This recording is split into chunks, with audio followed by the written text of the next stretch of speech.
Welcome back to ILTV on the Hour. We're live in Israel bringing you the biggest headlines from the region. I'm Sivan Raviv and today is day 703 of the war in Gaza. Let's get into all the top headlines at this hour.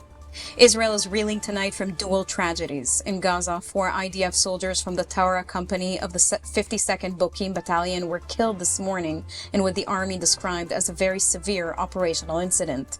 Hamas outlets are already celebrating the deaths as a so-called victory. And earlier this morning in Jerusalem, at least 6 people were murdered and dozens more injured after a deadly terrorist shooting in Jerusalem's remote neighborhood. The attack took place just after 10 a.m. at the remote junction on Yigal Yadin Street, sending panic through the area as gunfire erupted. Witnesses described chaos as shots rang out and crowds ran for cover, as you can see and hear in the background. Quick action by an ultra-Orthodox soldier and an armed civilian at the bus stop prevented further bloodshed, shooting and neutralizing the 2 terrorists on site. The victims identified so far are Rabbi Levi Yitzchak Pash of Tel Zion, Israel Metzner, 28, Rabbi Yosef David, 43, Yaakov Pinto, 25, Rabbi Mordechai Steinzeg, 79, and Sarah Mendelson, 60, all from Jerusalem. May their memory be a blessing. Emergency teams evacuated the wounded to hospitals and recovered firearms, ammunition, and a knife belonging to the terrorists. Police quickly secured the area as footage showed paramedics racing to aid the injured. The attackers were later identified as Mutana Amro and Mohammed Taha from the villages of Katana and Al-Kubeba near Ramallah. Authorities say they entered Jerusalem through a breach in the security fence. Prime Minister Benjamin Netanyahu, National Security Minister Itamar Ben-Gvir, and senior police commanders arrived on site for an emergency assessment.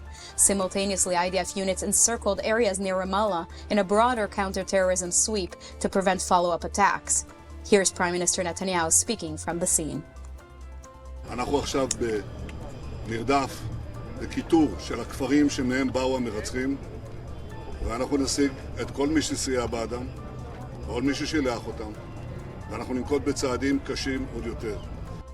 אני רוצה לומר בצורה הכי ברורה, הרציחות הללו, הפיגועים הללו, בכל הגזרות, הם לא מרפים את ידינו.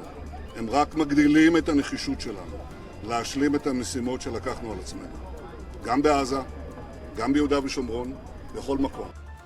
אנחנו נלחמים בטרור, במשטר הטרור של החות'ים, באיראן שמגבה את כולם, בעזה, בלבנון, בחיזבאללה, בכל הגזרות. אנחנו לא מרפים וגם לא נרפה. אנחנו נעצים את הפעולות שלנו ואנחנו נשיג את כל המטרות שלנו. Now let's take a listen to an eyewitness who was on site as the attack happened. I came really a few minutes later. I saw tons of hundreds of people running for their life, blood all over.